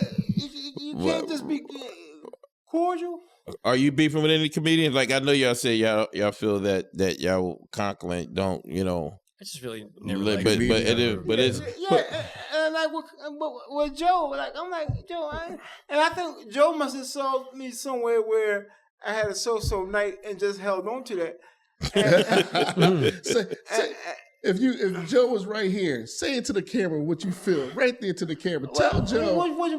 This camera right here. Talk to him. I'm like Joe. Come on, Joe. I was like, I'm glad you're working and you get a lot of shows, but keep in mind, in all reality, that, your set is really just so-so. If you didn't have impressions, wait a minute. You set this the views, the opinions of these comedians on the show has nothing to do with talking shit. No. Thank you. No, tell your shit. I'm being serious. No, tell your shit. Like, yeah, Joe. You make it funny and work, but but you take your impressions away. What material you got? It's getting hot. Yeah, see, but no. All right. Listen, tell your truth, man. Tell your truth. But I'm just. I always felt Joe didn't like me, but I got nothing against the dude. I don't have nothing against him either. Nothing. But it's like Joe loves But it's me. like when he said that to me, it made me like, all right. So you saying tonight, like, okay, Joe, like, come on now. I seen you have more so nights than me. Yeah. You want to hear another story? I shouldn't tell it, but Go ahead, tell it. Listen, wait a minute. regarding Joe, we got Charles Cat Williams here tonight. Let's go. Let's do this shit. One time, this is probably about 20 years ago That's or what something. happened when you don't get a bathroom break. These guys, these Philly comedians were trashing Joe, and I stood up for him. I got online. Hold on, say that again. I stood up for him. I got online and I stood up for him. Whatever. And Did you have your cane? Joe called me. Joe called me. He was pissed at me. What? Yeah. Joe called me. Was pissed at me. He was mad at me because I said something like, you have no idea how successful this guy is, and he sells out and everything like that. Joe was mad that I was like kind of talking about how much money he makes, whatever like that, which I didn't think was wrong to do. I was talking about how successful he is. And he called me. He's like, I can fight my own battles, girl. Don't worry. I was just like, all right, dude. You didn't understand they were bill collectors that you were talking to. You didn't. Wow. After he told me, the Philly, bill collectors. the Philly scene, man. Some of these guys, Now we getting it too. Who else y'all don't like on this motherfucker? Come I on. like Joe. I like Joe. I don't dislike Joe. But it's I just know you don't dislike him, but you didn't like what he did in practicing. Exactly. So now the defense, defending myself is like, okay, this is my pushback on you, Joe. Now, come on. Yeah.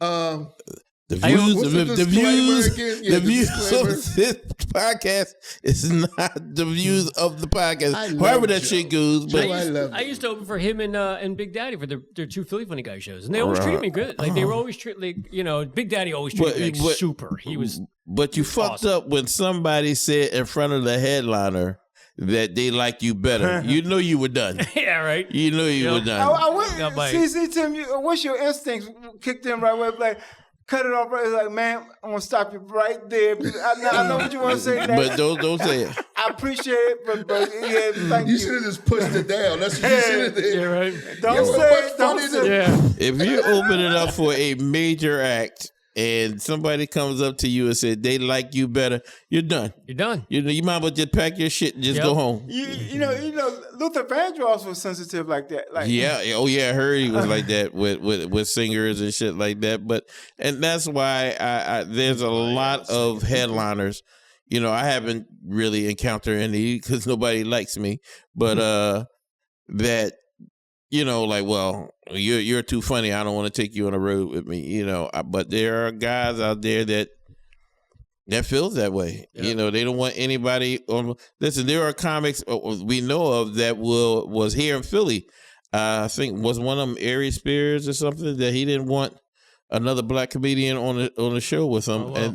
and because he felt that they would talk about the same subjects, and he would kick him out. I think T.K. Kirkland doesn't like it. T.K. Kirkland is a funny motherfucker, but he didn't want black comedians on the show with him. But I think one of the reasons why, because when they put a white guy on the stage with him in front of all those black people, he gonna bomb, and he spends 10 minutes about the white guy bombing. Right. All right. Because I know you gotta go, but wait, yeah, he gotta pee. What white comedians beef with each other? There's no. I don't know. I'm talking about as of today. I don't know anybody I'm now. trying to remember. There was back in the day. They were like back actors. In the day, yeah. But I'm talking about today.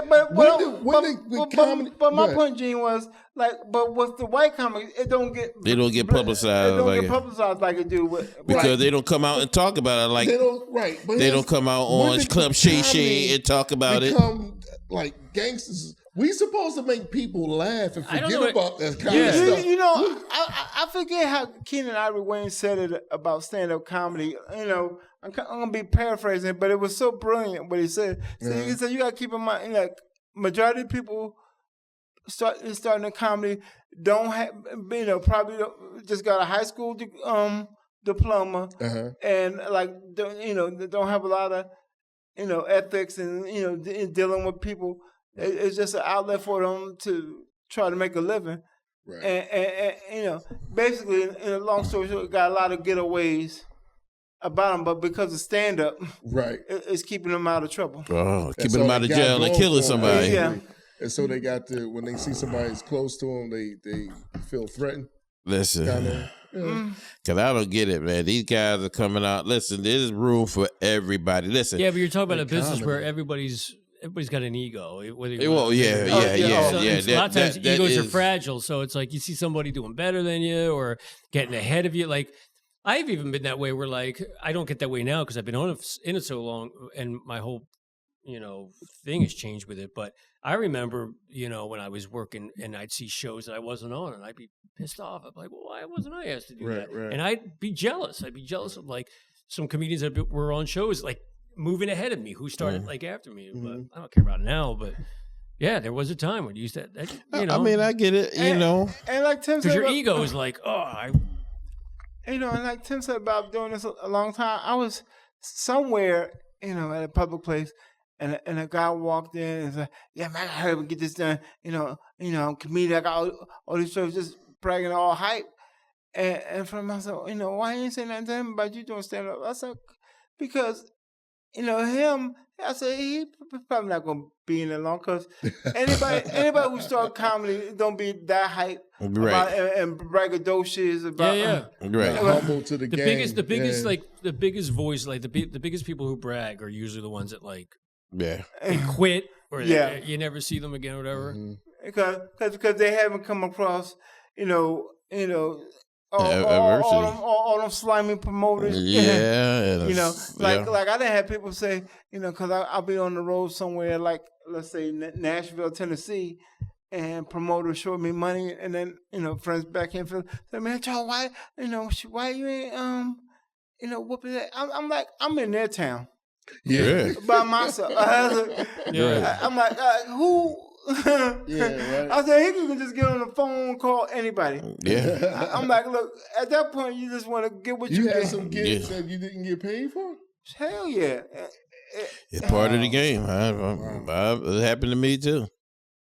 Like road gigs? Yeah, remember I drove out to Indiana and fucking Club Clues on me and I ain't get paid. Did you perform? No, I didn't perform. Oh yeah, that's true. You performed. Yeah, that's why you performed. Chuck Berry would had a briefcase, and he would get paid before the show. Yeah, he played so many shows where guys like bookers would hold guns to his head and be like, "Get out of here! I'm not paying you." Wow. So then he started money up front in a briefcase. He handed it off to somebody he trusted or whatever, where you keep it, and then he would do the show. But he wouldn't do it until he had that briefcase. Well, we can't do that because we're not. We ain't Chuck Berry. We like, listen, like you said, they'll say, make that call and like, you fucked up in somebody else's city. In somebody else's city. But damn, I mean, he didn't pay you at all? No, just wow. The deposit I got like a couple weeks before. Wow, no, that's different. Yeah, that is different. You go up and perform and don't get paid, and that's when you want to kick somebody's ass. But that's. Thanks for telling me that because I would have been a hothead and I've been in somebody's town and they're like, Daddy ain't coming home no more. Yeah. Daddy went to the South and we warned them. Coleman be like, no, this Mobile, Alabama. Like, okay. Hey, Mobile, Alabama got thugs too. So. No, yes they do. That'd be the one I won't be driving to. That's crazy. But one last thing before we close though, but we talk about the feuds and everything. About it, you somewhat told your opinion about it, but I mean, do you think, like everybody's like now when they have all these polls about or things about who's not funny and everything, and they always fucking with Kevin Hart? Yeah, and I don't know why they do that. I mean, Kevin's doing what he's supposed to do. I never had a problem with Kevin Hart. I always thought he was funny. I like him. I always liked him. I thought he was funny. I think his movies are funny. I'm a fan. Listen, and a lot, and I said it before. A lot of people don't like him because listen, he's corporate. Like they made a point. I think Gary Owen said he can't cross that line because he got so much corporate backing now. He can't. He's like the new Dane Cook, right? I remember back in the early 2000s, every comedian hated Dane Cook. Yeah, that's true. Every single one. When you on top, motherfuckers hate you, and they can't listen. Kevin is out there. Listen, he back on tour. He taking all his boys with him. They all getting paid, getting that money. So, but I don't know. I guess right when you on top, motherfuckers they don't like you. Well, I'm ready for motherfuckers to hate me. I want to be on top. Yeah, now that kid, what's his name, Matt Rife. Right. Like he's blowing up big, and like comedians are trashing him now. Well, he's getting trashed by a lot of women for a lot of shit that he's saying. Now he is, because the material. But when he started getting big, all of a sudden the backlash. Yeah, they were talking. Well, they were saying. Well, I can understand what they were saying. I don't think he's very funny, but I'm not jealous of him.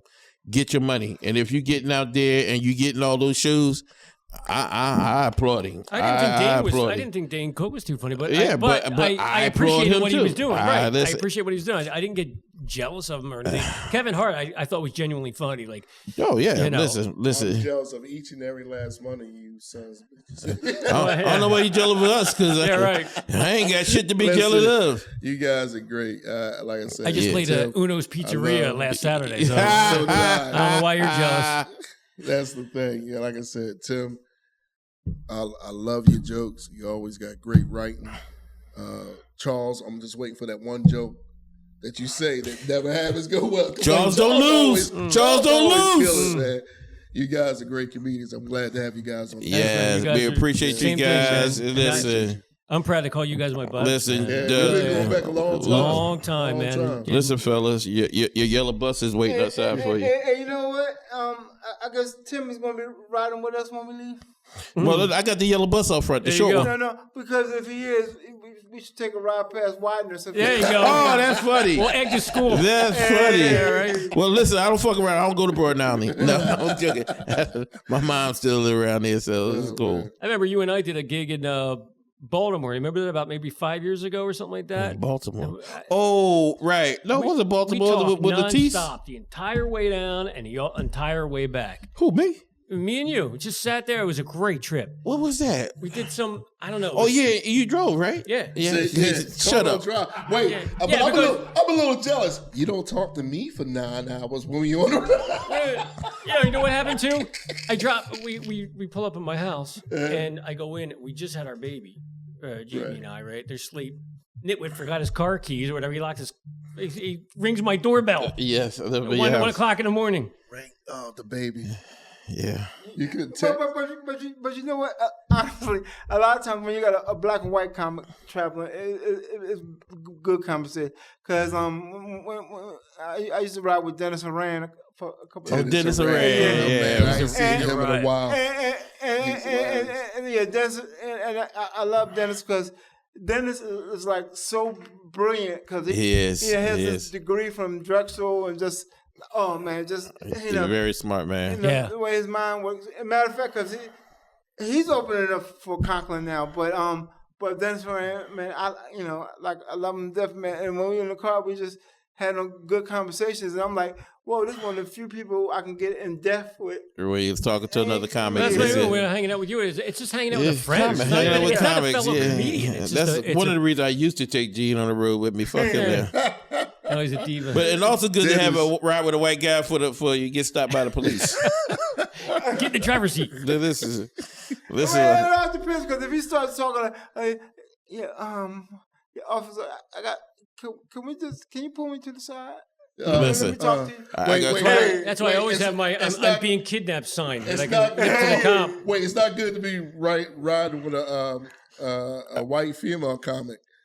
Because we got pulled over by the cops. Oh, yes. And she said, hello, officer. Can you help me? Who was that, Dina? You know who it was. I know who it was. Dina damn Blizzard. Yes. Blizzard. I can't believe she said that. I'm in the backseat like, oh, Lord, what did she just say? What did she say? She said, officer, can you please help me? And you should have saw, he looked down. He started looking at me. I was like, she's joking. We're comedians, for the love of God. We're comedians.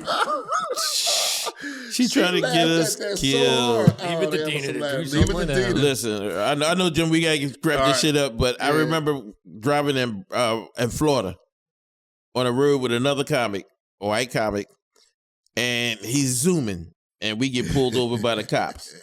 And it's on a dark fucking road in Broward County, Florida, where black people are not favorite down there. I'm about to say so. I'm sitting on the driver's side, so he's the guy. I see the cop. I pull out my phone and I turn it on, and I'm having like the light shining right at me because it's dark. And the other comic was like, "Man, put your phone down." I'm like, "No, the fuck I ain't." So while the cop was talking to us, and this comic, "Oh, we're comedians, we coming back for the show." And that cop don't give a fuck about us being comics. But anyway, after he told us, "Listen, I'm not gonna give you a ticket. You need to slow down and whatever."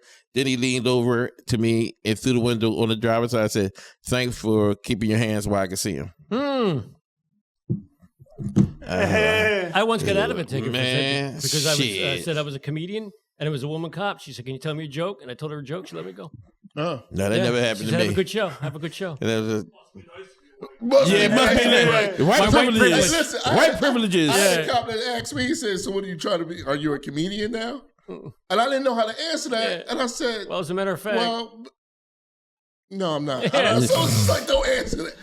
But he was joking. Right. But the way he's asking to my mind, I said, that is a loaded question. Yep. And I was like, as you on the hood of the car with your handcuffs and shit. Not at all, officer. Go ahead and write that $400 ticket for not using my signal. I'll pay it. No, but it is traveling with other comedians. And like I said, Gene and I are like family. So when we go together, shut the fuck up.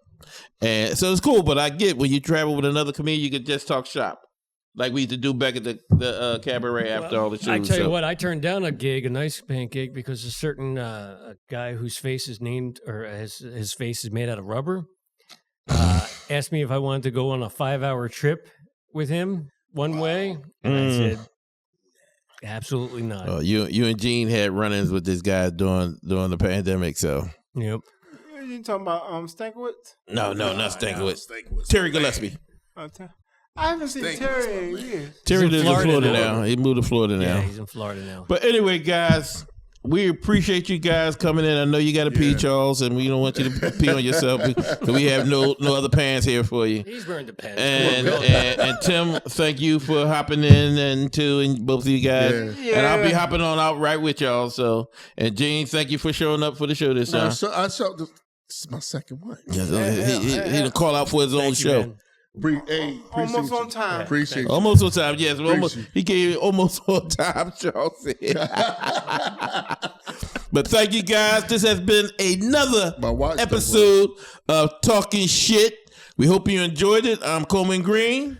Gene Norris. And thanks, Charles Walden and Tim Grill. Thank you guys for coming in. Awesome comedians, guys. Check them out.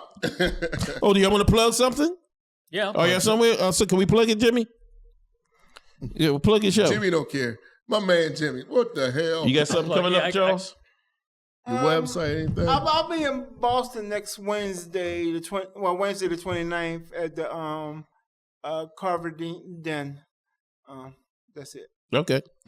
June 1st, I'll be at the Doylestown Comedy Cabaret, and then June 14th and 15th, Catch a Rising Star. I'm looking forward to that. All right now, guys. Thank you. Gene and I, we're no fucking weird. Nope. All right. All right, guys. Thank you, guys. All right, guys. Good night.